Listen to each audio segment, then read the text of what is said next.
थम जाएगी गाड़ियों की रफ्तार।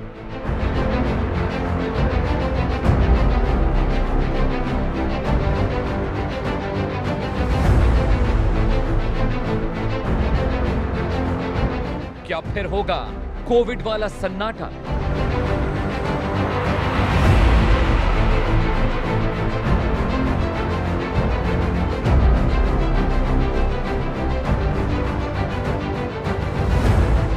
जंग से क्या सब बर्बाद हो जाएगा?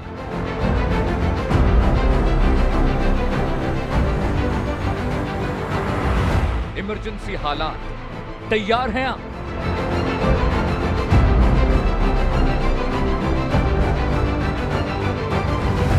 आ रहा है लॉकडाउन। जी हां, देश में क्या आर्थिक लॉकडाउन लगने वाला है? क्या पेट्रोल डीजल की कमी अब आम जनता की जिंदगी को जकड़ने वाली है? क्या आपकी रसोई, आपकी गाड़ी, आपका रोजमर्रा का खर्च सब कुछ कंट्रोल मोड में जाने वाला है? मिडिल ईस्ट की जंग ने दुनिया की अर्थव्यवस्था को हिला दिया है। तेल महंगा है, गैस महंगी है और असर सीधा आपकी जेब पर पड़ रहा है। सवाल यह है कि क्या अब हालात इतने बिगड़ चुके हैं कि सरकार को आर्थिक लॉकडाउन जैसे सख्त कदम उठाने पड़े? क्या आने वाले दिनों में आपको पेट्रोल लिमिट में मिलेगा? क्या राशन पर कंट्रोल लगेगा? क्या इंडस्ट्री, ट्रांसपोर्ट और बाजार सब धीरे धीरे स्लो मोशन में जाने वाले हैं? और सबसे बड़ा सवाल, क्या यह सिर्फ डर है या आने वाले संकट की आहट?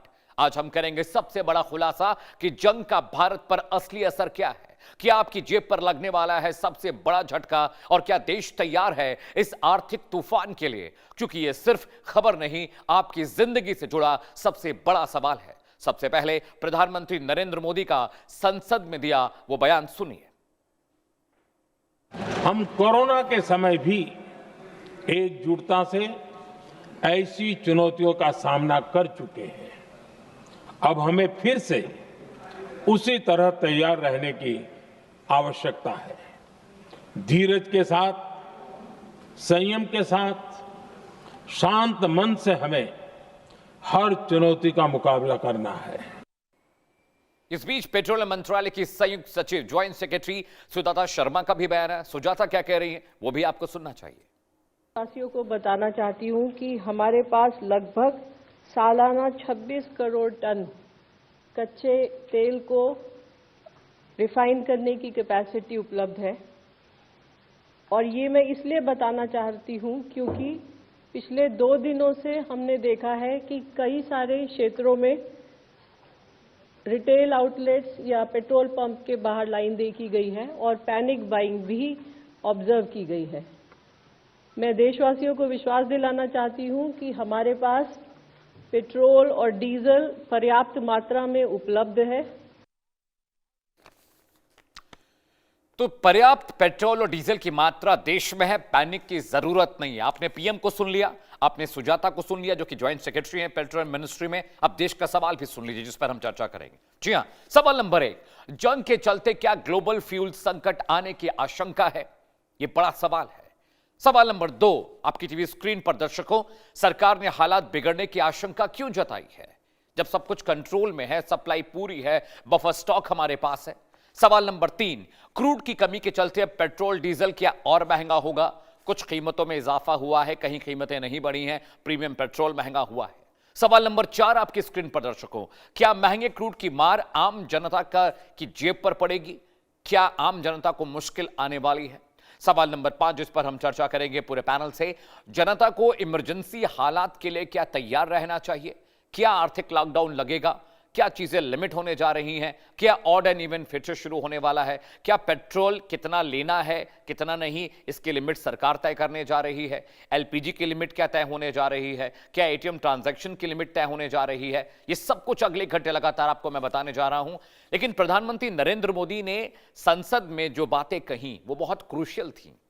उसकी एक एक बात आपको सुननी चाहिए, उसकी एक एक चीज आपको देखनी और समझनी चाहिए। प्रधानमंत्री नरेंद्र मोदी ने जो कुछ कहा है वो आपको मैं बताने और समझाने जा रहा हूं, और उसकी एक एक बात को ध्यान से सुनिए और समझिएगा। सरकार ये कह रही है कि चिंता की कोई बात नहीं है, पैनिक में मत रहिए, सब बंदोबस्त है, सब इंतजाम है। लेकिन देखिए, प्रधानमंत्री नरेंद्र मोदी ने संसद में जो कहा, सबसे पहली बड़ी बात, गल्फ का युद्ध भारत के लिए चिंताजनक है, चिंता का विषय है। गल्फ का युद्ध, खाड़ी देशों के साथ जो जंग चल रही है, वो बहुत मुश्किल हालात पैदा करेगी। बड़ी बात नंबर 2, पीएम के संबोधन की, जंग का असर लंबे वक्त तक रह सकता है।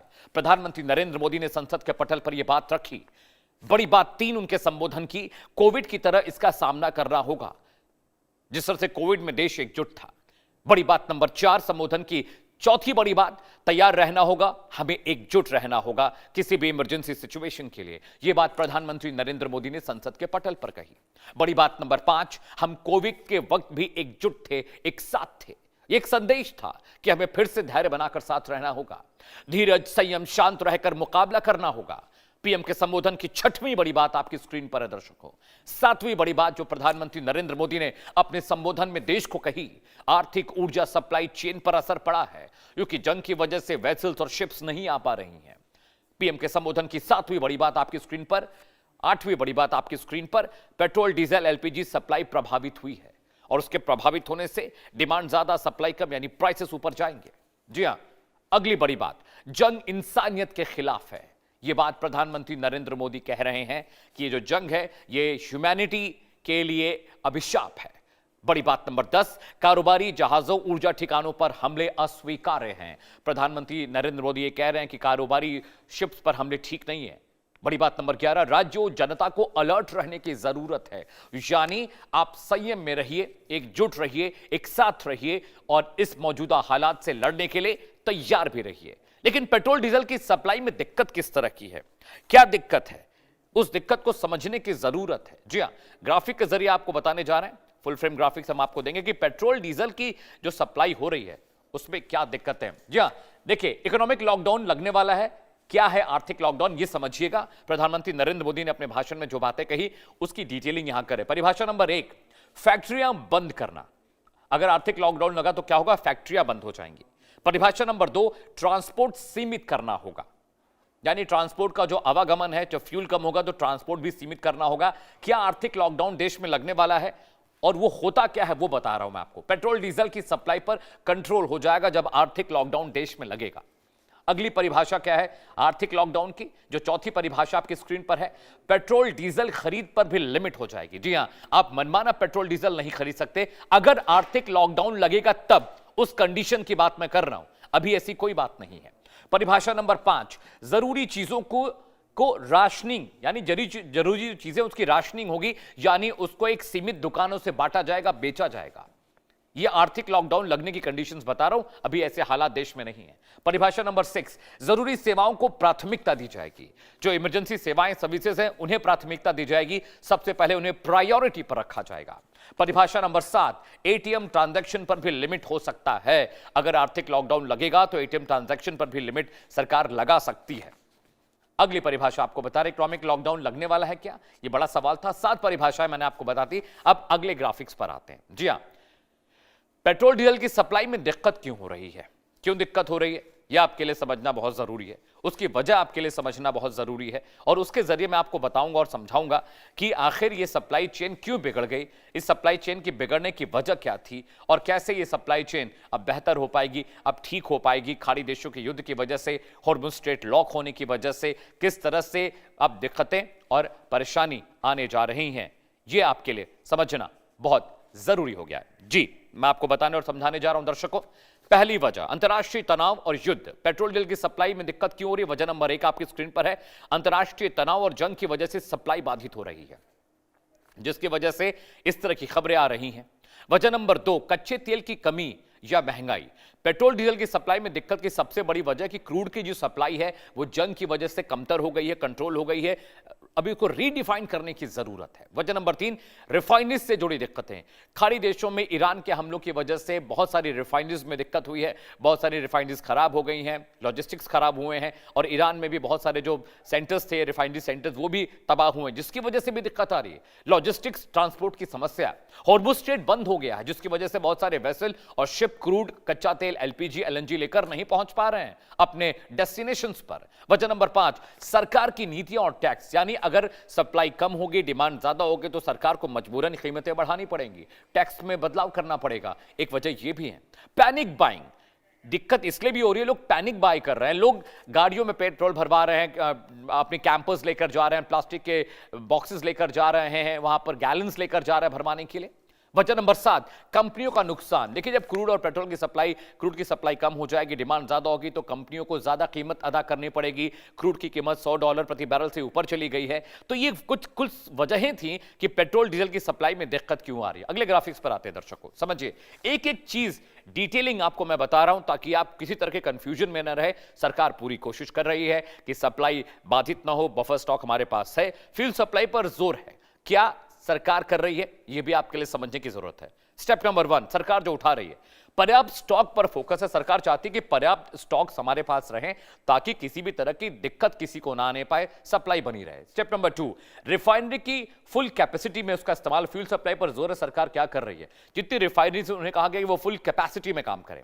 स्टेप नंबर 3 जो सरकार ले रही ताकि जनता को दिक्कत ना हो, गल्फ के अलावा दूसरे देशों से भी क्रूड खरीदा जा रहा है, एलपीजी खरीदी जा रही है, एलएनजी खरीदी जा रही है ताकि लोगों को, देश के लोगों को दिक्कतें ना आए।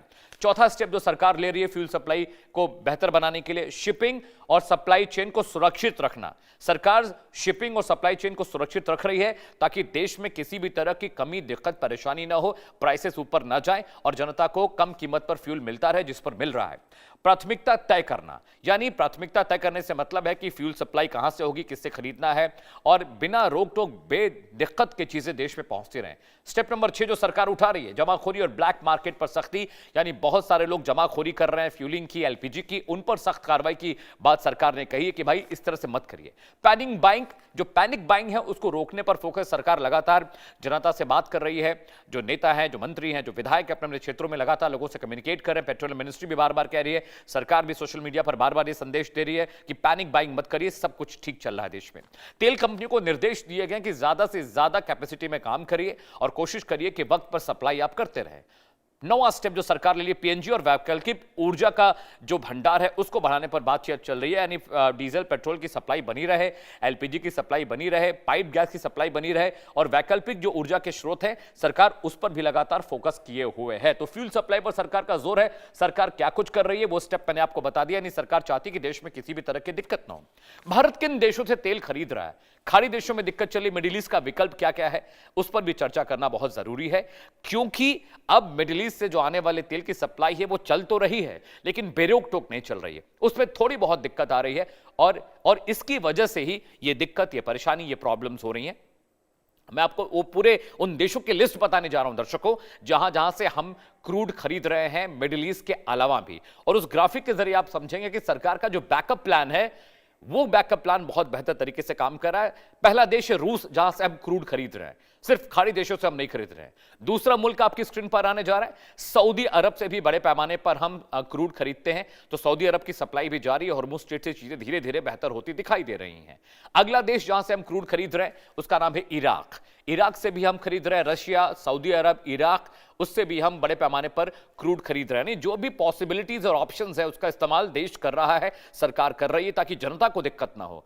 चौथा देश जहां से हम क्रूड खरीदते हैं वो है यूएई, यूनाइटेड अरब अमीरात, वहां से भी हम खरीद रहे हैं तेल। इसके अलावा अगला मुल्क जहां से हम तेल खरीद रहे हैं वो है देश नंबर 5 कुवैत। कुवैत से भी बड़े पैमाने पर हम क्रूड खरीद रहे हैं और इस वजह से वहां से भी सप्लाई थोड़ी बाधित हुई है, क्योंकि मिडिल ईस्ट में हॉर्मुज़ स्ट्रेट पर जो तनाव बना हुआ है उसकी वजह से वेसल्स नहीं पहुंच पा रहे हैं।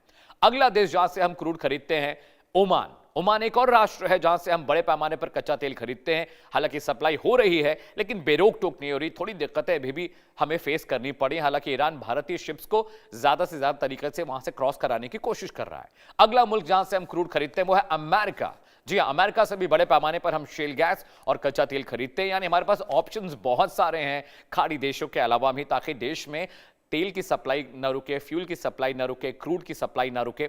अगला देश ब्राजील है। ब्राजील से भी बड़े पैमाने पर हिंदुस्तान क्रूड खरीदता है, जिसकी वजह से हमारे पास बहुत सारे ऑप्शंस हैं क्रूड खरीदने के लिए। तो हम सिर्फ मिडिल ईस्ट पर नहीं फोकस्ड है और सिर्फ हम उसी पर नहीं आधारित है, हम बाकी जगहों से भी क्रूड खरीदते हैं। अगला देश नाइजीरिया है आपकी टीवी स्क्रीन पर दर्शकों, जहां से हम बड़े पैमाने पर क्रूड खरीदते हैं। यानी मिडिल ईस्ट पर हमारा जो आश्रित होना है वो उतना नहीं है, इसलिए घबराने की कोई जरूरत नहीं है। जंग के चलते क्या महंगाई बढ़ेगी, क्या क्या महंगा होगा? अगर आपके मन में यह आशंका है कि अगर सप्लाई बाधित होगी तो चीजें भी ऊपर जाएंगी, इकोनॉमिक्स का बेसिक रूल है, डिमांड सप्लाई अगर फुलफिल नहीं होती है तो प्राइसेस ऊपर जाते जाते हैं। जवाब मैं आपको देने जा रहा हूं कि क्या अब महंगाई बढ़ना तय है, किन किन चीजों की कीमतें बढ़ेंगी, कैसे बढ़ेंगी, क्यों बढ़ेंगी, यह आपको मैं बताने और समझाने जा रहा हूं। और समझिए किस तरीके से अब सरकार इन चीजों को कंट्रोल करने की कोशिश कर रही है। जी हां, जवाब नंबर 1, जंग के चलते महंगाई बढ़ेगी? हां बढ़ेगी। जंग के चलते महंगाई बढ़ना तय है, ये इकोनॉमिस्ट कह रहे हैं कि अगर सप्लाई बाधित होगी, अगर डिमांड सप्लाई फुलफिल नहीं होती तो प्राइसेस ऊपर जाएंगे। जवाब नंबर 2, क्रूड महंगा होने से सब कुछ महंगा होगा, यानी फ्यूल महंगा होगा तो हर कमोडिटी, हर सर्विस महंगी हो जाएगी। जवाब नंबर 3, जंग के चलते क्रूड के दाम बढ़ रहे हैं, यह बात भी इकोनॉमिस्ट कह रहे हैं। क्या क्या महंगा होगा मैं आपको बता रहा हूं। और जंग के चलते कच्चे तेल की कीमतों में इजाफा हुआ है, $100 प्रति बैरल के ऊपर कीमतें जा चुकी है। जंग के चलते महंगाई बढ़ेगी या नहीं, इसका जवाब मैं आपको दे रहा हूं। जवाब नंबर 4, पेट्रोल डीजल महंगा होगा, बिल्कुल महंगा होगा। अगर क्रूड की सप्लाई कम होगी, पेट्रोल डीजल जरूर महंगा होगा। जवाब नंबर 5, अगला जवाब, ट्रांसपोर्टेशन बहुत महंगा हो जाएगा। ट्रांसपोर्टेशन महंगा होगा तो आपकी सर्विसेज भी महंगी हो जाएंगी, खाने पीने की चीजें भी महंगी होंगी।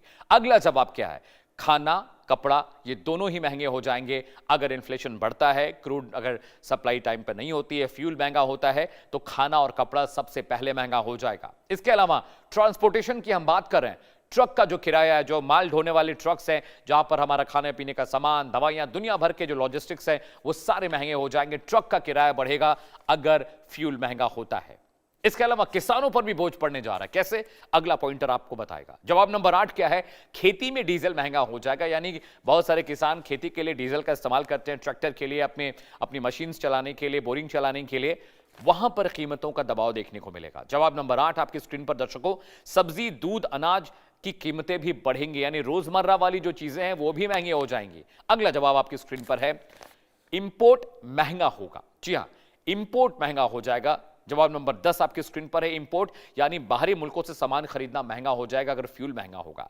जवाब नंबर 11 आपकी स्क्रीन पर दर्शकों आने जा रहा है, सप्लाई बाधित होने का मतलब है कि एलपीजी भी महंगी हो जाएगी, यानी लिक्विफाइड पेट्रोलियम गैस, जो घरेलू रसोई गैस है वो भी महंगी हो जाएगी, यानी आम आदमी की जेब पर इसका इंपैक्ट देखने को मिलेगा। जवाब नंबर 12 आपकी स्क्रीन पर है, भारतीय करेंसी कमजोर होगी, यानी रुपया कमजोर होगा इस जंग की वजह से, अगर डॉलर मजबूत हो रहा है और क्रूड महंगा हो रहा है। आगे बढ़ते हैं दर्शकों, कौन कौन सी चीजें महंगी होंगी, टॉप 5 पिक आपके लिए लेके आया हूं दर्शकों। इसके बाद हम पैनल के पास जाएंगे और पैनल से हम डिस्कशन करेंगे। अगला ग्राफिक्स आपको बताएगा 5 सबसे अहम चीजें जो महंगे होने जा रही हैं दर्शकों।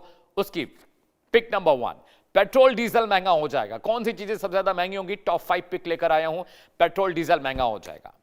पिक नंबर 2 जो महंगा होने जा रहा है, टॉप 5 पिक में से जो दूसरा पिक है, सब्जी, फल और राशन महंगे हो जाएंगे दर्शकों, आम आदमी की दिक्कत हो जाएगी। Pick number 3, LPG gas cylinder महंगा हो जाएगा, रसोई गैस का बजट बढ़ेगा, सब्जियां, राशन सब महंगे हो जाएंगे अगर क्रूड का हाल यही रहा और जंग चलती रही। पिक नंबर 4, ट्रांसपोर्ट और लॉजिस्टिक्स महंगे हो जाएंगे, आने जाने का भाड़ा, ट्रेन, बसें सब कुछ महंगी हो जाएंगी। और टॉप पिक का आखिरी पिक है निर्माण और घर बनाना, यानी कंस्ट्रक्शन बहुत महंगा हो जाएगा, कंस्ट्रक्शन के सामान बहुत महंगे हो जाएंगे। इसके बाद अगले ग्राफिक्स पर आते हैं दर्शकों, भारत के पास कितना तेल स्टॉक है।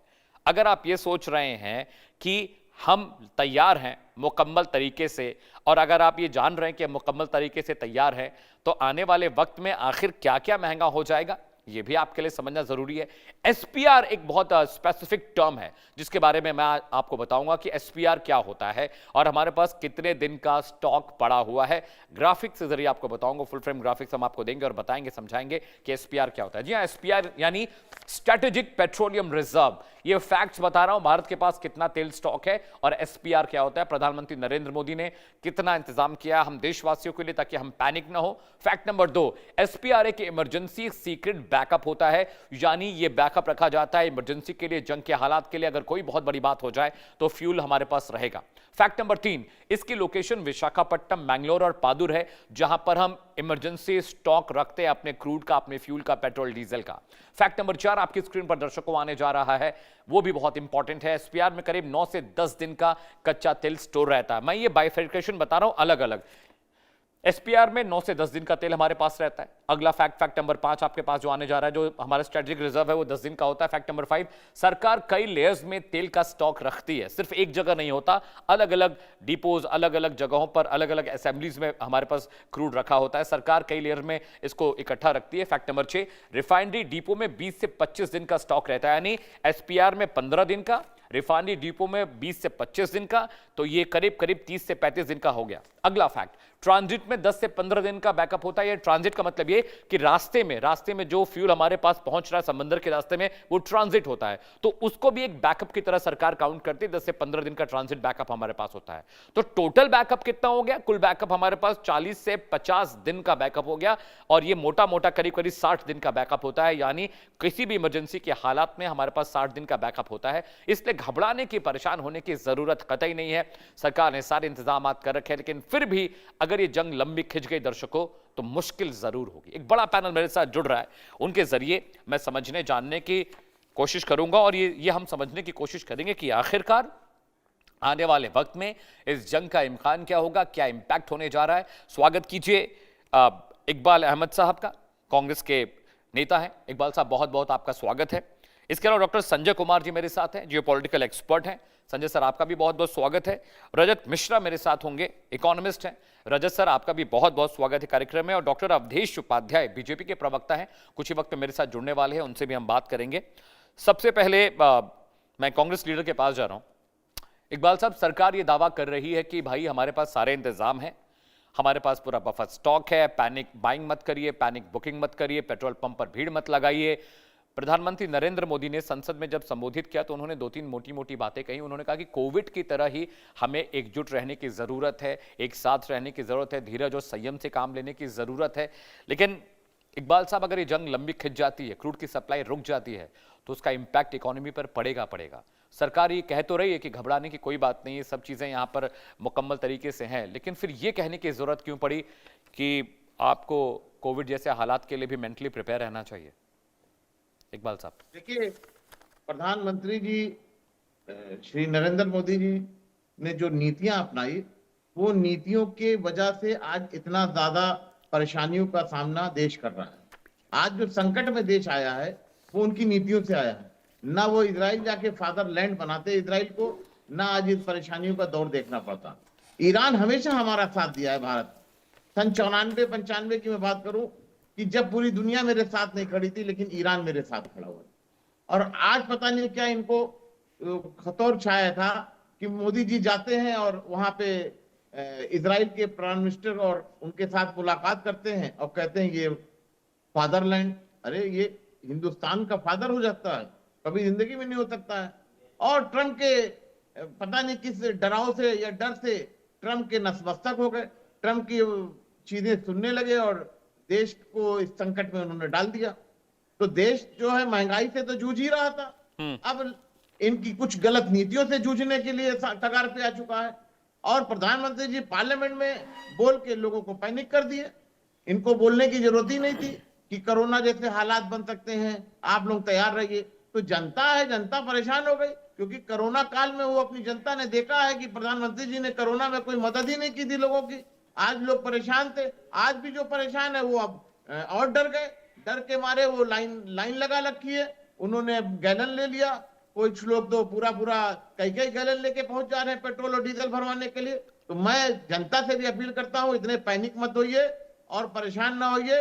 भगवान सब चीजें सही करेगा, अच्छा करेगा। और मोदी जी को भी मैं इनसे विनती करूंगा कि ये जनता की सेवा में पूर्ण रूप से काम करने की कोशिश करें, अपनी गलत नीतियों को बदलें। क्योंकि राहुल गांधी जी बार बार कह रहे थे कि अपने आप को बदलिए और देश के हित के लिए काम करिए, लेकिन तब तो ये उस वक्त कह रहे थे कि अफवाह फैला रही है कांग्रेस, अफवाहों के बाजार में आप लोग भ्रमित मत होइए।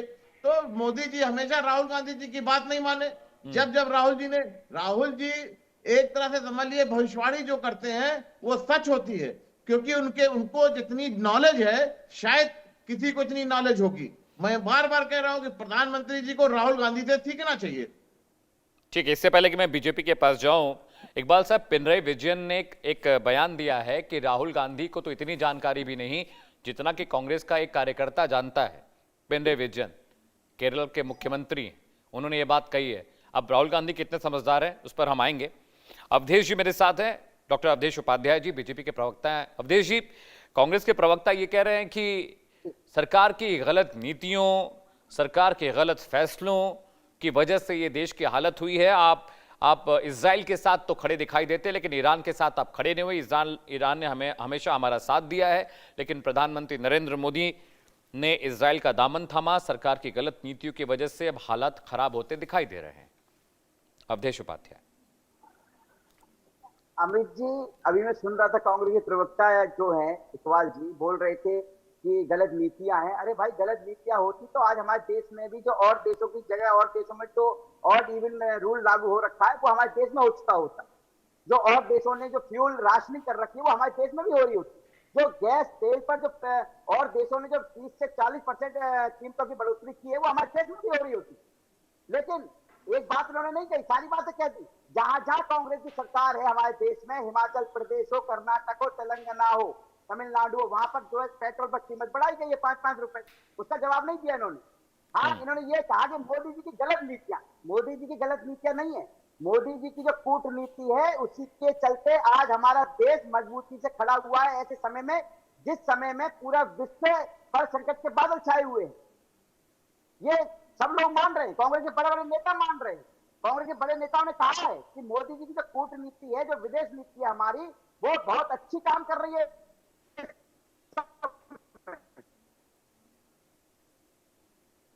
ठीक है अवधेश जी, आपकी आवाज मुझ तक पहुंच नहीं पा रही है। आपस में लड़ रहे हैं अमेरिका, ये आवाज आ रही है अमित जी? जी, शायद आपका नेटवर्क थोड़ा इशू आ रहा है अवधेश जी, थोड़ा नेटवर्क का थोड़ा इशू है। मैं दोबारा आपके पास आ रहा हूँ। ठीक है अवधेश जी, प्लीज स्टे विथ मी, मैं आपके पास आ रहा हूँ। इससे पहले कि मैं संजय सर के पास जाऊँ, रजत जी मैं आपके पास आ रहा हूँ। एक बेसिक इकोनॉमिक्स का रूल है कि अगर डिमांड ज़्यादा है, सप्लाई कम है, तो प्राइसेस ऊपर जाएंगे। और जंग के जो हालात हैं रजत जी, अभी कोई ये नहीं कह सकता ये जंग कितनी लंबी चलेगी, जल्दी खत्म हो जाएगी। ईरान ने हॉर्मुज पर कंट्रोल कर रखा है, जो स्टेट ऑफ हॉर्मुज है, और ईरान बहुत पिक एंड चूज कर रहा है। वो जिसको चाह रहा है उसके शिप्स को जाने दे रहा है, जिसकी शिप्स को नहीं चाहता नहीं जाने दे रहा है। वॉर टैक्स बड़े पैमाने पर ईरान वसूल रहा है। प्रधानमंत्री नरेंद्र मोदी ने संसद में जब संबोधित किया, उन्होंने कहा कि हालात बिगड़ सकते हैं, सिचुएशन अभी बहुत अच्छी नहीं है और ये जंग बहुत लंबी भी खिंचेगी तो देश की इकोनॉमी पर, देश की अर्थव्यवस्था पर। उन्होंने सप्लाई चेन का जिक्र किया कि हाँ, क्रूड सप्लाई चेन में दिक्कतें आ रही हैं।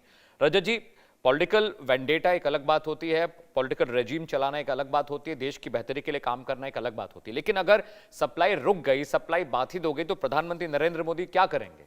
क्रूड तो घर में बनता नहीं, वो बहुत करेंगे, 50 दिन का बफर स्टॉक रख लेंगे, आप रिफाइनरीज को ठीक से काम करने के लिए कह देंगे, अपनी कूटनीति के बल पर ईरान से रिक्वेस्ट करेंगे कि भाई कि इंडियन शिप्स को, वेशल्स को आने दीजिए। लेकिन अगर ये जंग लंबी खिंचती है तो क्या आप इकोनॉमिक लॉकडाउन जैसे सिचुएशन देख रहे हैं रजत जी? देखिए, अगर जंग लंबी खिंचती है तो इसमें बहुत सारे फैक्टर्स हैं, जिसमें से बहुत सी चीज़ें आपने बताई। आपने बताया कि कौन कौन सी चीज़ें महंगी हो सकती हैं। अगर मान लीजिए ये चीज़ 1 महीना और खिंच जाती है तो आपको सबसे पहले पेट्रोल और गैसेस के बाकियों के प्राइजेस काफ़ी ज़्यादा बढ़ते दिख जाएंगे। और ऐसा नहीं है कि पेट्रोल के प्राइजेस बढ़े नहीं हैं। इंडस्ट्रियल जो डीजल है उसके प्राइस लगभग 25% बढ़े हैं। न्यारा ने, जो प्राइवेट एक फर्म है, उसने 5 रुपये बढ़ा दिए हैं अभी पेट्रोल के प्राइस। हालांकि जो सरकारी कंपनियां हैं उन्होंने अभी प्राइजेस नहीं बढ़ाए हैं, लेकिन अप्रैल तक अगर ये चीज चल जाती है एंड तक, तो डेफिनेटली आप मई में इसका रिपरकशन देखेंगे। बट एक और इंपॉर्टेंट बात ये है कि ये सप्लाई चेन और जो एनर्जी की रिक्वायरमेंट है, ये सिर्फ आपको अभी के लिए परेशान नहीं करेगी, ये लॉन्ग टर्म इंपैक्ट क्रिएट करती है। जैसे आपने बताया था कुछ चीजें ट्रांजिट में होती हैं, 10 से 15 दिन का जो पेट्रोल या क्रूड ऑयल होता है वो ट्रांजिट में होता है। अगर ये ट्रांजिट भी धीरे धीरे कम होने लग जाता है तो इसका असर हम देखना शुरू करते हैं, क्योंकि वो ट्रांजिट तो वापस फिल नहीं हो पा रहा है, तब हम महीने 1.5 महीने बाद असर देखते हैं। उसी तरह से जैसे यूरिया है, यूरिया का स्टॉक हमारे पास 2 महीने से ज्यादा का है, जो कि बहुत अच्छी बात है। लेकिन फर्टिलाइजर और यूरिया जो आता है वो चीन से आता है। इसके अलावा एपीआईज जो हैं, जो फार्मास्यूटिकल इंडस्ट्री में इस्तेमाल होते हैं, वो चाइना से आते हैं। अब चाइना ने क्या किया है, उसने बहुत सारे एक्सपोर्ट्स पे कर्व लगाना शुरू किया है, क्योंकि वो इंटरनल कंजम्पशन के लिए उनका इस्तेमाल करना चाह रहा है। तो अभी इनके प्राइसेस में कोई फर्क नहीं पड़ा है, लेकिन कुछ समय बाद हो सकता है कि अभी जो फरवरी और मार्च में हुआ है उसका असर हो सकता है हमें सितंबर अक्टूबर में देखने को मिले। उसी तरह से इलेक्ट्रॉनिक्स, जैसे देखिए कोविड वाला जब टाइम हुआ था, उस समय जब लॉकडाउन हुआ तो सप्लाई चेन बाधित हुई थी। उसका असर ये पड़ा था कि कुछ महीने और कुछ सालों बाद कार की जो सप्लाई थी उसमें बहुत देरी आने लग गई थी, डिलीवरी लेट हो गई थी, क्योंकि इलेक्ट्रॉनिक्स का जो पैनल था वो लेट आ रहा था। यही सिचुएशन अभी हो सकती है। कैसे? एक हीलियम गैस होती है जो यही जो एलएनजी वगैरह होता है उसके साथ निकलती है, कतर और ओमान से आती है, इसमें रिस्ट्रिक्शन आ गया है, ये बाधित हुई है। अब हीलियम का इस्तेमाल कहाँ कहाँ होता है? उसका एमआरआई मशीन्स में होता है। बेसिकली चिप्स और सेमीकंडक्टर्स की जो इंडस्ट्री होती है उसकी प्रोसेसिंग में इसका इस्तेमाल होता है। अब मान लीजिए अगर ये बाधित होती है तो चिप्स बाधित होते हैं, उससे इलेक्ट्रॉनिक्स का पूरा जो सेगमेंट है वो बाधित होता है। अब अगर इलेक्ट्रॉनिक्स के जितने भी आइटम्स इससे रिलेटेड हैं, अप्लायंसेस हैं, व्हीकल्स हैं, मेडिकल डिवाइसेस हैं, वो इंपैक्टफुल होती हैं, लेकिन वो तुरंत नहीं होंगी। इसका असर 6 महीने, 1 साल, 1.5 साल बाद भी नजर आ सकता है। उसी तरह से जितने भी अभी फिलहाल जहां जहां पर अटैक हुआ है वहां पर वापस रिवाइव होने में, मान लीजिए आज के दिन भी अगर युद्ध रुक जाता है तो सप्लाई चेन जो नॉर्मल शिपिंग है उसको भी वापस से नॉर्मलाइज होने में आपको 2 हफ्ते लग जाएंगे कम से कम। लेकिन जहां पे प्रोडक्शन रुका है, जहां पर आग लगी है, जहां पे जो रिजर्वायर्स हैं या पेट्रोलियम के प्लांट्स हैं रिफाइनरी के, अगर वहां पर बाधा हुई है तो वो 1 साल, 2 साल, और कतर और ओमान जैसा कह रहे हैं उनके हिसाब से 5-5 साल तक वहां पे प्रोडक्शन नॉर्मलाइज होने में टाइम लगेगा। और ओवरऑल दुनिया के लिए चीजें कम है, मतलब ये सीमित साधन है, तो उसमें आप वही जो डिमांड सप्लाई की बार बार बात कर रहे हैं उसके लिए ज्यादा स्टेक होल्डर्स आ जाएंगे, ज्यादा मांग करेंगे। अब रशिया उसकी सप्लाई करेगा, यूएस सप्लाई करेगा, लेकिन यूरोप उसकी मांग बढ़ा देगा, जापान और कोरिया से मांग बढ़ जाएगी, वो ज्यादा पे करेंगे। उस स्थिति में प्राइसेस बढ़ेंगे, इंश्योरेंस के जो प्रीमियम्स हैं उसके प्राइसेस बढ़ेंगे। हर एक जो स्ट्रेट है, सिर्फ अभी हरमुज की बात नहीं है, बाब मंदाब हो गया, मलक्का स्ट्रेट हो गई, इन सभी जगहों से जो भी शिप जाएंगी उनको वॉर प्रीमियम देना पड़ जाएगा क्योंकि ये खतरा बन जाएगा। तो ओवरऑल जो प्राइसेस हैं वो सभी जगहों पर एक साथ थोड़ा थोड़ा बढ़ना शुरू हो जाएंगी। ये एक मेजर समस्या है। अगर आप WTO का ही एक आंकड़ा लें तो उन्होंने कहा था कि पिछले साल ग्लोबल ट्रेड 4.6% से बढ़ा था, जो कि एक पॉजिटिव साइन है। लेकिन वो उनका इस साल का एस्टिमेट स्पेशली वॉर शुरू होने के बाद का बताता है कि इस साल चांसेस हैं कि ये 1.9% से बढ़े, जो कि आधे से भी कम है। और ये खतरनाक बात है क्योंकि अगर ग्लोबल ट्रेड नहीं हो पा रहा है तो हम प्रॉपर्ली एक्सपोर्ट नहीं कर पा रहे, जो हमारे काम की चीजें हैं वो इंपोर्ट नहीं कर पा रहे, और ओवरऑल दुनिया में वो महंगाई बढ़ने का सिनेरियो बढ़ जाता है। तो इस तरह से जो आप सिनेरियो देख रहे हैं उसमें इंडिया मेरे हिसाब से अभी महीने 2 महीने तक हम बहुत अच्छी सिचुएशन में है, काफी चीजें मैनेज की जा सकती हैं। हम अपनी पाइपलाइन और इंफ्रास्ट्रक्चर को बढ़ाने की कोशिश कर रहे हैं। जैसा प्रधानमंत्री जी ने कहा था कि 27 से ज्यादा 41 देश हैं जहां से हम क्रूड ऑयल और बाकी इस तरह के प्रोडक्ट्स ले रहे हैं। लगभग 17,000 करोड़ का उन्होंने शिपिंग के सिनेरियो में कहा था। इसके अलावा जो एक्सपोर्टर्स हैं उनके लिए उन्होंने मेंशन किया था कि हम 50% तक का लगभग असिस्टेंस दे रहे हैं, जो प्रीमियम बढ़े हैं उसको लेकर। कुछ 400 या 500 करोड़ का एक एक्सपोर्ट असिस्टेंस का पैकेज है, $6 बिलियन के इकोनॉमिक स्टेबलाइजेशन पैकेज की बात हो रही है। तो इस तरह के पैकेजेस की चर्चा हो रही है। ग्राउंड पे आने में इनको थोड़ा सा समय लगेगा, बट जो पैनिक वाली चीज है जी उसे रोकने की जरूरत है। ठीक है, please stay with me Rajat ji. Sanjay sir, मैं आपके पास आ रहा हूं। जियोपॉलिटिकल इम्पैक्ट देखने को तो मिल रहा है क्योंकि आपने जिस तरह से पहले भी शोज में आप हमारे साथ आए हैं संजय सर, और आपने बताया कि हमें देखिए डिपेंड करता है कि वॉर ये कितने दिन चलता है, कौन किसका साइड लेता है। America, Iran, Israel, Bharat, Pakistan, इन सब की भूमिका अलग अलग है। लेकिन सर, जिस तरह से अभी क्रूज वहाँ पर जो शिपिंग क्रूजेस हैं जो वहाँ से स्ट्रेट ऑफ हॉर्मुज से क्रॉस नहीं हो पा रही हैं, तो ये सिर्फ अकेले भारत की तो मुश्किल नहीं है, ये पूरी दुनिया में ये इम्पैक्ट आ रहा है। पूरा मिडिल ईस्ट के आगे eastern part of the world है, western part of the world है, सब जगह क्रूड की सप्लाई बाधित हो रही है। कुछ देशों में ऑलरेडी लॉकडाउन लगना शुरू हो गया संजय सर, वहाँ पर ऑस्टेरिटी मेजर्स ले रहे हैं, वर्क फ्रॉम होम दे दिया गया है, कंपनियां बंद हो रही हैं, फैक्ट्रीज में भी ताले लग रहे हैं, और जो प्रिकॉशन मेजर होते हैं वो देश अब उठाने लगे हैं।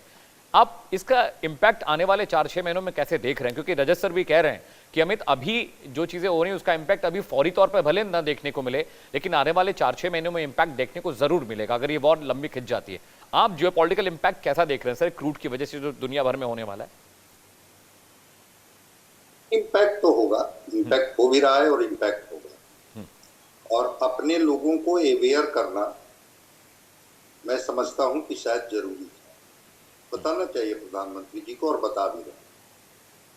जब क्राइसिस होगा वर्ल्ड लेवल पर, उसमें भारत की कोई बड़ी भूमिका नहीं है कि भारत उस युद्ध को न शुरू करवाया, न उस भारत युद्ध को रुकवा सकता है, वो क्राइसिस के लिए कोई और जिम्मेवार है। और उस क्राइसिस के सिचुएशन में जिस तरह से अरब कंट्री आपस में ही लड़ रहे हैं, ठीक है, वो इजराइल ने ईरान पर हमला कर दिया, अमेरिका ने उसके साथ प्रॉक्सी वार में शामिल हो गए, फिर वो अमेरिका सीधे सीधे वो आ गया, तरह तरह के स्टेटमेंट वो देने लगे। लेकिन उस युद्ध में कतर की क्या भूमिका थी, संयुक्त अरब अमीरात की क्या भूमिका थी, ओमान की क्या भूमिका थी, जो उनके पड़ोसी मुल्क थे उनकी क्या भूमिका थी, नेबरिंग कंट्रीज की तो कोई भूमिका नहीं थी। लेकिन वो चूंकि कि वर्ल्ड को हम कैसे चेक एंड बैलेंस करेंगे, इसलिए उनके रिफाइनरी पर प्रोडक्शन के जो ये थे उस पर उन्होंने हमला करना शुरू किया। और अगर ईरान की ज्योग्राफी को आप देखेंगे जी तो उस ज्योग्राफी बिल्कुल पहाड़ी इलाका है, समंदर का किनारा है लेकिन वो पहाड़ी इलाका है। जी अब उस स्थिति में ईरान जो है वो युद्ध को लंबा खींच सकता है, और इसलिए खींच सकता है कि जो एक वहां पर कमांड दिया गया है वो IRGC को दे दिया गया। अब IRGC को जब कमांड दे दिया गया है तो IRGC अपने तरीके से, चूंकि अभी कोई, ठीक है, वो बना दिया गया है उनके दूसरे बेटे को कि ठीक है आप चीजों को देखिए, खामनेई साहब को, और देखिए कैसे बात करनी है। कई प्लेटफॉर्म पर बात की कोशिश की गई। टर्की ने कहा भी कि हाँ हम इसकी पहल कर रहे हैं, हम बात कर रहे हैं कि अब हम लोग कहीं ना कहीं सीज फायर की तरफ बढ़े। ईद एक उसका सुनहरा मौका था, लगा था कि ईद के समय में कुछ न कुछ बात होगी सीज फायर पर, लेकिन वो पार्ट अब निकल गया। जब वो पार्ट निकल गया तो फिर तो जिस तरह से जो एनर्जी और गैस जिसका सबसे बड़ा भंडार इस गल्फ कंट्री के पास है, तो न केवल ईरान बल्कि उनके जो पड़ोसी मुल्क है, अब सबसे ज्यादा हमें सप्लाई जो गैस का करता है और क्रूड ऑयल हम लोग लेते हैं वो कतर से लेते हैं। तो कतर के रिफाइनरी पर जिस तरह से हमला किया गया, कहीं ना कहीं से तो लग ही रहा है ना कि एक आने वाला समय क्राइसिस का पीरियड होगा। और स्टेट ऑफ हॉर्मुज की जगह पर मान लिया कि 40 देश से हमारे हैं वो, लेकिन काफी अधिक है। हम रसिया, जब यूरोप डिमांड कर रहा है रसिया से कि आप हमें दीजिए, और रसिया कह रहा है कि नहीं ठहरिए, मैं तय करूंगा कि आपको कितना देना है, कब देना है क्रूड ऑयल। तो भारत को ऐसा नहीं है कि वो जितना हम चाहेंगे उतना वो नाइजीरिया से या ब्राजील से और रसिया से हम लोग क्रूड ऑयल और ये लेते रहेंगे। बिल्कुल ज्योग्राफिकली ये जो गल्फ कंट्री के देश थे जहां से हम लोग लेते थे, वहां आसान हम लोगों को पड़ता था। एक तो भी दूरी कम थी और दूसरा हमें सस्ता भी पड़ता था उन लोगों की अपेक्षा। लेने के लिए तो हम वेनेजुएला से भी तेल लेते, लेकिन वो दूर भी है और वो क्वालिटी नहीं है जो गल्फ कंट्री के पास है। तो गल्फ कंट्री जिस तरह से वो पूरा इन्वॉल्व हो गया, वो वजह क्या है मैं नहीं जानता हूं कि उस वजह में ईरान को अपने ही नेबरिंग कंट्रीज को क्या शिकायत है उनसे कि क्यों naval base, air base America का वो बनाए हुए हैं, या ये कंट्री क्यों नहीं डिसीजन ले पा रहे हैं कि एक बार ईरान से बात करें कि भाई मैंने आपका क्या नुकसान किया है जो आप हमारे रिफाइनरी पर, हमारे ये पर हमला करके हमें भी प्रभावित कर रहे हैं। और स्ट्रेट और हॉर्मुज केवल वो फारस की खाड़ी केवल ईरान का ही पार्ट नहीं है, वो ओमान का भी पार्ट है। ओमान की खाड़ी वाला थोड़ा सैलो है, वो जो फारस की खाड़ी है वो थोड़ा सा डीप है, लेकिन वो रास्ता तो वही है 33 से 40 किलोमीटर का जो वो चौड़ा पट्टी है। बिल्कुल आपने कहा कि वहां पर ईरान सिलेक्टिव हो गया है, वहां पर वो टैक्स लगा देता है। अब वहां से जितना आपका रिक्वायरमेंट है उतने और ऑयल और उतने एनर्जी तो ये फ्यूल तो आ नहीं पाते हैं, क्रूड ऑयल नहीं आ पाते हैं। आपकी रिफाइनरी काम कर रही, 40% अधिक प्रोडक्शन गैस का हो रहा है LPG का, जो हमारे डोमेस्टिक सप्लाई के लिए जो अभी आवश्यक है, लेकिन बहुत दिनों तक ये चीजें नहीं चलेगी। और जब नहीं चलेगी तो अगर अभी से हम डिसिप्लिन नहीं होंगे, अभी से हम लोग संतुलित नहीं होंगे, अभी हमको मानेंगे कि चलो भाई अब तो जितनी जरूरत होगी जैसे हम लोग खर्च करते थे वैसे करते रहेंगे, तो संभावना पर तो विचार करना पड़ेगा ना कि अगर ये लड़ाई और खींच गई 1 महीना। महंगाई अलग पार्ट है कि वो सस्ते मिलेंगे महंगे मिलेंगे, ठीक है, वो एक पार्ट को हम लोग मान भी लेते हैं कि इन्फ्लेशन का शिकार हम लोग भी होंगे, इससे डिनाई नहीं किया जा सकता। पहले मिलेंगे कि नहीं मिलेंगे इस पर भी तो एक सवाल है कि क्या जितना रिक्वायरमेंट होगा कॉमर्शियल इंडस्ट्री को, क्या जितना डोमेस्टिक हम लोगों के पास कंजम्पशन है क्या उतना पूर्ति हो पाएगी, नहीं हो पाएगी? बड़ा सवाल इसके लिए संजय सर, बड़ा सवाल यही है कि जितना डिमांड है वो सप्लाई हो पाएगी कि नहीं फुलफिल। अवधेश उपाध्याय जी फिर से हमारे साथ है, शायद नेटवर्क इशू था। अवधेश जी, सरकार पूरी कोशिशें कर रही है, बफर स्टॉक की बात चल रही है, हम 40 देशों से क्रूड मंगा रहे हैं, ईरान से भी लगातार प्रधानमंत्री नरेंद्र मोदी, एस जयशंकर साहब जो कि विदेश मंत्री, वो बात कर रहे हैं, और हमारे बहुत सारे वेसल्स को ईरान ने जाने का रास्ता दिया है। लेकिन राहुल गांधी बार बार ये कह रहे हैं कि जो कंट्रोल है वो अमेरिका के हाथों में चला गया है, कंट्रोल विदेशी ताकतें हमें कर रही हैं। ईरान को लेकर भी क्वेश्चन हो रहा है कि प्रधानमंत्री नरेंद्र मोदी ने ईरान को लेकर वो जो फादर वाली बात कही थी इजराइल को लेकर, उसको भी मुद्दा बना रहे हैं। इकबाल साहब भी हैं मेरे साथ, कांग्रेस के प्रवक्ता। तो जैसा कि हमारे इकोनॉमिस्ट कह रहे हैं कि अभी दिक्कत नहीं है, लेकिन आने वाले 2-4 महीने में अवधेश भाई दिक्कत हो जाएगी। देखिए अमित जी, मैं बताऊं आपको, राहुल गांधी जी की भी हम बात करें, राहुल गांधी जी अपनी पार्टी के भी सगे नहीं है, ना पार्टी के कार्यकर्ता के सगे हैं। उनकी बात पर उनके पार्टी के नेता विश्वास नहीं करते। अब एक बात सोचिए, कांग्रेस के जो बड़े बड़े नेता हैं वो ये स्वीकार कर रहे हैं कि जो हमारे भारत की कूटनीति है, जो विदेश नीति है, वो अच्छी है। हमारे पास जो है पर्याप्त मात्रा में गैस है, तेल है, और जो हमारे जहाज आ रहे हैं उनको कोई रुकावट नहीं होने दे रहे, होने दिया जा रहा है किसी तरह से भी। तो कहीं ना कहीं ये तो सही बात है कि प्रधानमंत्री नरेंद्र मोदी जी के नेतृत्व में हमारा देश पूरी तरह से स्थिरता के साथ, भरोसे के साथ आगे बढ़ रहा है। ऐसे समय में, जिस समय में पूरा विश्व जो है संकट झेल रहा है गैस का और तेल का। आप देखिए ना, मैं शुरू में ही आपको बताया था अमित जी, पूरे विश्व की यदि हम बात करें, कई देशों ने पूरी तरह से ऑड इवन रूल लागू किया गया है। कई देशों में फ्यूल राशनिंग की जा रही है, कई देशों में गैस पेट्रोल पर दाम बढ़ाए गए हैं। ये हमारे देश में ना तो अभी तक कोई फ्यूल राशनिंग की जा रही, ना ही किसी तेल गैस पर कोई पेट्रोल तेल गैस पर कोई प्राइस बढ़ाया गया है, ना ही किसी तरह से गैस की कोई दिक्कत दी जा रही है किसी परिवार को, किसी हिंदुस्तानी को। सभी लोगों के घर में जो बुक करता है उनका गैस पहुंच रही है। लेकिन दुख जब होता है जब हमारे देश का विपक्ष जो है पूरी तरह से देश की जनता को गुमराह करने का काम करता है। जब हमारे पास पर्याप्त मात्रा में गैस तेल है, उधर दूसरी तरफ विपक्ष जो है देश को गुमराह करने का काम कर रहा है कि गैस नहीं है, तेल नहीं है। अरे भाई, आप एक बात याद कीजिए ना, 2013 में कांग्रेस पार्टी की सरकार थी, उस समय इसी तरह से क्राइसिस हुआ था तेल गैस के लिए। कांग्रेस सरकार ने देश को आदेश दिया था कि भाई किसी तरह का जो पेट्रोल पंप है, कोई भी पेट्रोल पंप शाम को 8 बजे के बाद नहीं खुलेंगे। ऐसी गाइडलाइन तो अभी तक कोई मोदी सरकार ने जारी नहीं की है। हाँ, ये कहा था मोदी जी ने लोकसभा में 20 मार्च को कि देखिए जिस तरह से ईरान और अमेरिका में युद्ध चल रहा है, उसके चलते कहीं ना कहीं जो है जो संकट के बादल छाए हुए हैं विश्व पर, उसका असर भारत को भी देखने को मिल सकता है। इसलिए हमें एक साथ खड़ा होना चाहिए। देखिए हरिओम पवार जी ने कहा, एक कविता कही है, बहुत अच्छी 4 लाइनें मैं जरूर सुनाऊंगा, कि क्या ये देश उन्हीं का है जो सीमा पर मर जाते हैं, क्या ये देश उन्हीं का है जो सीमा पर मर जाते हैं, अपना लहू बहाकर टीका सरहद पर कर जाते हैं। ऐसा युद्ध वतन की खातिर सबको लड़ना पड़ता है, ऐसा युद्ध वतन की खातिर सबको लड़ना पड़ता है, और संकट की घड़ियों में सबको सैनिक बनना पड़ता है।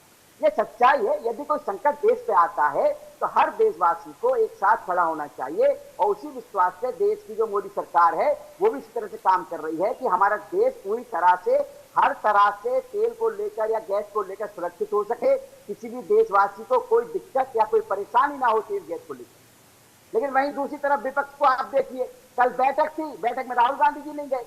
ये तो इनकी संवेदनशीलता है देश के प्रति, देश के देशवासियों के प्रति। सोचिए, इतनी जरूरी बैठक थी, उसको छोड़कर राहुल गांधी कहीं चुनाव लड़ने चले जाते, चुनाव का प्रचार करने चले जाते हैं। अरे भाई, देश को समझिए ना, पहले देश संकट में है और पूरा विश्व संकट में है। लेकिन वही बात है ना, राहुल गांधी जी कभी लेते नहीं है सीरियस देश को। वो तो विदेश में जाके इसी देश का अपमान करते हैं, देश का लोकतंत्र का अपमान करते हैं, देश के संविधान का अपमान करते हैं। तो वो क्या जाने देश को, भाई भारत को क्या जाने भारत में क्या हो रहा है, क्या नहीं हो रहा। ठीक है अवधेश जी, मैं बीजेपी प्रवक्ता के पास जाता हूं। इकबाल साहब, ऐसा लग रहा है कि कांग्रेस जानबूझ के पूरे सिचुएशन को एक हवा बना दे रही है। सरकार ने सब कुछ कंट्रोल में रखा हुआ है। हालांकि मेरे जियोपॉलिटिकल एक्सपर्ट और मेरे इकोनॉमिस्ट जो पैनल पे हैं वो ये कह रहे हैं कि मुश्किल जरूर होगी अगर ये जंग लंबी खिंचती है। लेकिन ऐसा नहीं लगता कि राहुल गांधी कुछ ज्यादा ही लार्जर देन लाइफ चीजों को दिखाने की कोशिश कर रहे हैं? अब ये बताइए, देश में नोटबंदी किसने की थी? नरेंद्र मोदी जी ने की थी ना, प्रधानमंत्री जी ने की थी। 8 बजे रात में ये बैठते हैं टीवी पे और कहते हैं कि आज से 1000 और 500 की नोट अब रद्दी की टोकरी में चली आप गई। ये लोगों को दर्द हुआ था? अवधेश जी, मैं आपके बीच में नहीं बोल रहा था, प्लीज आप मेरी बात अरे सुनिए, इकबाल भाई, सुनने आपने की बात क्षमता नहीं की। रखिए, नोटबंदी सुनने की की बात कर ताकत रहे हैं आप। रखिए, नोटबंदी प्लीज क्यों की गई थी आपको पता क्षमता है? रखिए, अगर नहीं पता है क्षमता तो रखिए आपके पास सुनने की। धुरंधर 2 मूवी आई है तो देख लीजिए। कड़वा क्यों है, नोटबंदी की गई कड़वा थी? है, सच कड़वा होता है, इसे सुनने की क्षमता रखिए। सुनिए, आप ही के साथ जब मिले हुए थे नोटबंदी उसमें। इन्होंने की थी 8 बजे रात में आके, बंद नोटों काम तो कर- पूरे देश को हमारे। संकट में डाल दिया था, पूरे देश को संकट में डाल दिया था। आज क्या हुआ कि नोट 3 साल से 4 साल नहीं चला पाए। 2000 की नोट क्या हो गई इनकी? तो आए थे आतंकवाद मिटाने के लिए, आतंकवाद भी नहीं मिटा। भ्रष्टाचार मिटाने के आए थे, भ्रष्टाचार भी नहीं मिटा। ये क्या बात करते हैं? इनकी नीति क्या है? सारी नीति फेल है। ये तो शुरू से लाइन में लगाने की कोशिश कर रहे हैं। लोगों को बेरोजगार रखो, लाइन में लगा के रखो, क्योंकि ये विकास की बात ना करें। और राहुल गांधी जी चाहते हैं हिंदुस्तान का विकास, डेवलपमेंट, पूरे हिंदुस्तान में किस तरीके से विकास हो सके, वो उसकी बात करते हैं। मोदी जी ने विकास की बात की है, सिवाय ढपली बजा दो, ढोलक बजा दो, मोमबत्ती जला दो, मोबाइल की लाइट जला दो। अरे इससे क्या होगा? अभी देखिएगा, आप कुछ दिन के बाद 8 बजे आएंगे, कहेंगे लाइट जलाओ, तेल मिलना शुरू हो जाएगा। क्या बात करते हैं मोदी जी? अरे भैया, आप देश में विकास और नीति अच्छी रखोगे। आज देखिए, डॉलर का दाम 94 रुपए से ऊपर चला गया, और यही जब मुख्यमंत्री थे तो जब देश में डॉलर का काम थोड़ा सा बढ़ा था तो ये लगे चिल्लाने के लिए उस टाइम मुख्यमंत्री होते हुए गुजरात के, कि डॉलर का दाम बढ़ रहा है, दिल्ली की सरकार बदलना चाहिए, दिल्ली की सरकार हटाना चाहिए। तो हम पूछते हैं कि डॉलर का दाम 94 से पार हो गया है, तो अब दिल्ली की सरकार हटानी चाहिए। जवाब ले लेते हैं। राहुल गांधी जी को प्रधानमंत्री इकबाल जी बनाना जवाब ले चाहिए। लेते हैं, जवाब ले लेते हैं। हाँ अवधेश जी, अवधेश जी। जी, इकबाल जी बोल रहे हैं महंगाई की बात कर रहे हैं। इनसे पूछिए, जहां जहां कांग्रेस की सरकार है, चाहे हिमाचल प्रदेश हो, कर्नाटक हो, तेलंगाना हो, तमिलनाडु, इनके सहयोगी दल की सरकार है, वहां पेट्रोल पे पैसे क्यों बढ़ाए गए 5 रुपए? और कहीं नहीं बढ़ाए गए पूरे देश में। जहां जहां भाजपा की सरकार है, जिस राज्य में भाजपा के सहयोगी दलों की सरकार है, उन राज्यों में कहीं भी पेट्रोल डीजल की कीमत नहीं बढ़ाई गई है। लेकिन जहां जहां कांग्रेस की सरकार है, वहां पर पेट्रोल की कीमत क्यों बढ़ाई गई है? इसका मतलब साफ है, इनको केवल अपनी जेब भरने से मतलब है, अपनी राजनीतिक रोटियां सेकने से मतलब है। देश से, देश की जनता से कोई मतलब नहीं है राहुल गांधी जी को, कांग्रेस पार्टी को। ये सच्चाई है। आज जब देश में, पूरे विश्व में संकट के बादल छाए हुए हैं, विश्व युद्ध चल रहा है, सबको पता है, पूरी दुनिया जानती है, और सबको कहीं ना कहीं गैस तेल को लेकर जो शिपिंग में जो परेशानी आ रही है सभी अरे तो देशों ये को, सब देख रहे हैं। बताइए ना, लेकिन उस मोदी समय जी भी के हमारा दबाव में देश क्यों जो है, पूरी मोदी मजबूती जी के खिलाफ हुआ है। ट्रम्प के दबाव ठीक है, में क्यों आ ठीक है, गए? ज्यादा वक्त मेरे पास नहीं है, ज्यादा वक्त मेरे पास नहीं है। मैं जाते जाते एक क्लोजिंग कमेंट लूंगा। जनता गुमराह करने का काम ठीक है, कांग्रेस ठीक है, पार्टी ठीक है। के नेता रजत करते सर, हैं। रजत सर, मैं आपके पास आ रहा हूँ। क्लोजिंग कमेंट समाप्त करिए, मेरे पास सिर्फ 40 सेकंड बचे हुए हैं। अभी जो सिचुएशन है, सरकार जो मेजर्स उठा रही वो काफी है, या आप कुछ और सजेस्ट कर रहे हैं? रजत जी। देखिए, पैनिक को रोकने के लिए ज़्यादा एफर्ट्स डालने की ज़रूरत पड़ेगी, इतना सफिशिएंट नहीं है, बिकॉज लॉकडाउन जैसी चीज़ अगर आप मेंशन भी कर देते हैं, और प्रधानमंत्री जी ने कोविड का जिक्र किया है, ये पैनिक क्रिएट करता है। इसके अलावा जो बाकी बातें हो रही हैं उनमें कुछ बातों में थोड़ी सच्चाई है, लेकिन अभी भी ये जो चीज़ है इंश्योर करने की ज़रूरत है, उसमें मीडिया की रिस्पॉन्सिबिलिटी भी मानी जाएगी कि वो इंश्योर करें कि इस तरह का पैनिक क्रिएट ना हो। लेकिन अभी भी इस बात को समझने में सरकार को थोड़ा ज़्यादा एफर्ट डालने की ज़रूरत है, ताकि ये लॉन्ग टर्म है, बिकॉज सेंट्रल बैंक ने इस चीज़ पे एक्शंस लेने स्टार्ट किए हैं, उनको सफ़र होना शुरू हुआ है। जो कॉर्पोरेट्स हैं उनको दिक्कत आनी शुरू होगी, एमएसएमई में बहुत से इंडस्ट्रीज बंद होना भी स्टार्ट हो चुकी हैं, उन पर फोकस करना, और साथ ही साथ जब खरीद